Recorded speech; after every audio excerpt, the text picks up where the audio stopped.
வணக்க மக்களே! ஒரு பொலிட்டிக்கல் டிராமாவா ரிலீஸ் ஆயிருக்க ரச்சாரிகம் படம் எப்படி இருக்குன்னு பார்க்கலாம். படத்தோட கதை என்ன அப்படின்னா, கிட்டத்தட்ட 80கள்ல ஒரு அரசியல்வாதிக்கு பொண்ணா பொறக்குறாங்க ஹீரோயின். அவங்க பொண்ணுங்கிறதால அவருக்கு பொறந்ததுமே பிடிக்காம போகும். அந்த நேரம் பார்த்து அவருக்கு ஒரு பதவி கிடைக்குது. அதனால அந்த குழந்தைய கொல்லாம விட்டுர்றாரு. அவங்க வளர்ந்து காலேஜ் போறப்போ ஹீரோவ காதலிக்கிறாங்க. அப்போ ஜாதி வெறி கொண்ட நம்ம அரசியல்வாதி இன்னொரு காஜி பிடிச்சவனுக்கு அவங்கள கல்யாணம் பண்ணி வச்சுர்றான். அது மட்டும் இல்லாம ஆணாதிக்க மனநிலை கொண்ட அவரும் சரி, அவரோட மருமகனும் சரி, மகனாலையும் சரி, ஹீரோயின் ரொம்பவே கஷ்டப்படுறாங்க.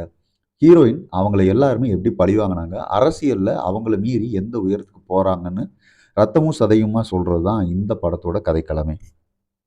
ஹீரோயின் படத்தோட கதைய முடிஞ்ச அளவுக்கு தாங்கி பிடிக்க முயற்சி பண்ணியிருக்காங்க. லவ் சீன்ஸ் உட்பட சில சீன்ஸ்ல நல்லாவே நடிச்சிருந்தாலும், சில காட்சிகள் செட் ஆகாத மாரி தான் ஃபீல் இருந்தது. இன்னும் கொஞ்சம் பெட்டராவே அவங்க பண்ணியிருக்கலாம்னு தோணுச்சு.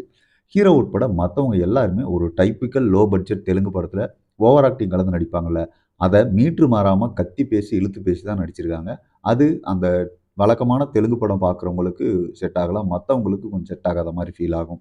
பேக்கிரவுண்ட் மியூசிக் தான் படத்துல இருக்க ஒரு ப்ளஸ் பாயிண்ட். சில காட்சிகள் கொஞ்சம் எலிவேட் பண்ணி காட்டுறதுக்காகவே ரொம்பவே ஹெல்ப் பண்ணியிருக்கு அந்த பேக்கிரவுண்ட் மியூசிக். பாட்டு எல்லாம் சுமார் ரகமா தான் இருந்தது.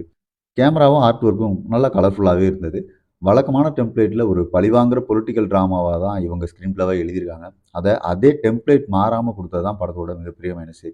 ஃப்ளாஷ்பேக் சீன்ஸ்ல வர லவ் ஸ்டோரியா இருக்கட்டும், அந்த காலேஜ் போர்ஷன்ல இருக்க சீன்ஸ் எல்லாமே நம்ம ஆல்ரெடி பார்த்து பார்த்து சலிச்சு போன கதையா தான் இருந்தது. சரி பொலிட்டிக்கல் பக்கம் வந்ததுக்கு அப்புறமாவது ஏதாவது வித்தியாசமா பண்ணுவாங்க அப்படின்னு நம்ம நெனைச்சோம் அப்படின்னா, அதிலயுமே எதுவுமே மாறாம, அவங்க போடுற திட்டம் எல்லாமே ரொம்ப சாதாரணமா, ரொம்ப லாஜிக்கே இல்லாம, சுத்தமாவே செட் ஆகாத மாரி தான் இருந்தது. பெருசா எங்கேயுமே மெனக்கெடாம ஸ்க்ரீன் பிளேவ கிண்டி, ஏற்கனவே பழக்கப்பட்ட கதையவே திரும்ப திரும்ப கிண்டி குடுத்து சலிப்படைய வச்சது தான் படத்தோட மிச்சம்.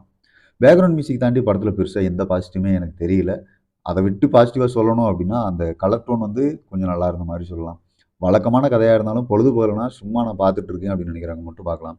மத்தவங்க இந்த படத்து பக்கம் போகாம இருக்கிறதே அவங்களுக்கு நல்லது. அடுத்து ஒரு விமர்சனத்தில் சந்திப்போம் மக்களே. நன்றி.